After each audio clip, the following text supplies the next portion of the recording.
আসসালামু আলাইকুম ওয়া রাহমাতুল্লাহ। নাহমাদু ওয়া নুসাল্লি আলা রাসূলিল কারীম, আম্মা বাদ। সালাতুল হাজত, ইচ্ছা পূরণের নামাজ। ইচ্ছা পূরণের নামাজ নিয়ে অনেকের অনেক প্রশ্ন থেকে যায়। ইচ্ছা পূরণের নামাজ কখন পড়তে হবে, কত রাকাত পড়তে হবে, কিভাবে পড়তে হবে এবং সেখানের সূরাগুলা কোন কোন সূরা ইউজ করতে হবে, আমরা আজকে বিস্তারিত আলোচনা করব এই বিষয়ে। সালাতুল হাজত, সালাত মানে ইচ্ছে, হাজত মানে আমাদের সালাত মানে নামাজ, আর হাজত মানে হচ্ছে পূরণ করা ইচ্ছেগুলো।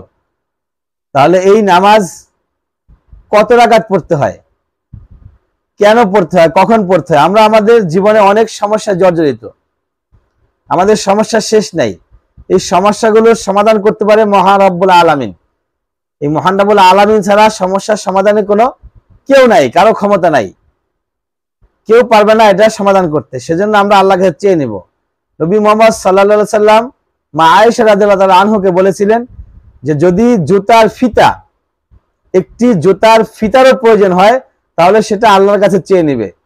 তার মানে আমাদের প্রত্যেকটা জিনিস মহান রব্বুল আলামিনের কাছ থেকে চেয়ে নিতে হবে, আর সেটার জন্য সর্বোত্তম চাওয়ার সিস্টেম হচ্ছে নামাজ। এই নামাজটা হবে 2 রাকাত করে। কত রাকাত? 2 রাকাত। 2 রাকাত করে হবে, এবং সেটা সময়টা কখন হবে? যে কোনো টাইম হতে পারে। আপনার নামাজের যেই টাইমগুলোতে নামাজ পড়ার বৈধতা আছে, কিছু কিছু সময় নামাজ পড়ার কোনো বৈধতা নাই। অর্থাৎ 3টা সময়, সূর্য যখন উঠে, সুবে সাদিকের পরে, এবং সূর্য যখন বরাবর মাথার উপরে থাকে, এবং সূর্য যখন অস্ত যায় পশ্চিম আকাশে। এই 3টা সময়ে নামাজ পড়া নিষেধ, এবং পাক পবিত্র হয়ে নামাজ পড়তে হয়। আপনি অপবিত্র আছেন, আপনার পোশাক আশাক অপবিত্র, আপনার জায়গাটা অপবিত্র, আপনি মাতাল নেশা করে আছেন, এই অবস্থায় আপনার জন্য নামাজ পড়া নিষেধ। তো এই পজিশনগুলো বাদ দিয়ে আপনি অজু গোসল করে নিজেকে ফ্রেশ করে তারপরে যে কোনো টাইমে নামাজ আদায় করতে পারেন। তবে সর্বোত্তম সময় হচ্ছে তাহাজ্জুদের টাইমে, শেষ রাত, মধ্যরাত। আপনি মধ্যরাতে আপনি ঘুম থেকে উঠে যান, উঠে আপনি নামাজে দাঁড়িয়ে যান। সূরা কারাতগুলা কি হবে? সাধারণ নিয়মে যে নামাজ পড়ি আমরা, একই নামাজ, একই নিয়ম। শুধু নিয়ত করবেন যে আমার এই ইচ্ছাটা পূরণের জন্য আমি, হে আল্লাহ, 2 রাকাত নামাজ আদায় করতেছি।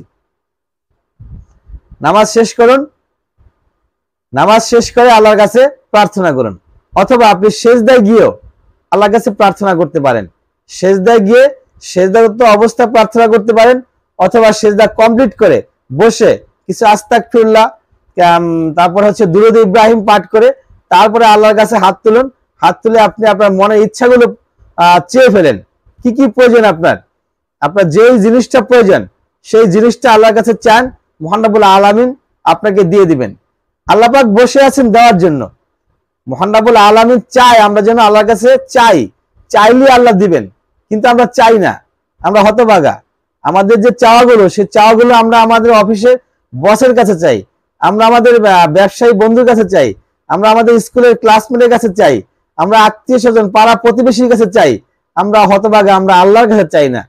যার কাছে চাইলে তিনি দিবেন, আর সেটা ফেরত দিতে হবে না, এবং দিবেনই দিবেন, তার কাছে আমরা চাই না। চাই কার কাছে? যার কাছে একবার চাইলে দ্বিতীয়বার চাওয়ার সুযোগ থাকে না। কেউ কোনো কিছু দিলে সেটা আবার তাকে রিটার্ন করতে হবে, এমন সব ব্যক্তির কাছে আমরা চাই। তো আমাদের চাওয়াটাকে আমরা পরিবর্তন করব, এমন ব্যক্তির কাছে চাইবো, এমন রবের কাছে চাইবো, এমন পরম করুণাময়ের কাছে চাইবো, যিনি আমাকে দিবেন কিন্তু নিবেন না। যত চাইবো ততই দিবেন, দিবেন আর দিবেন, কিন্তু উনি আর কিছু রিটার্ন চাইবেন না।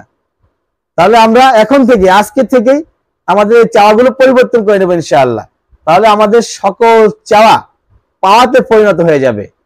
ওয়া আখির দাওয়ানা আলহামদুলিল্লাহি রাব্বিল আলামিন।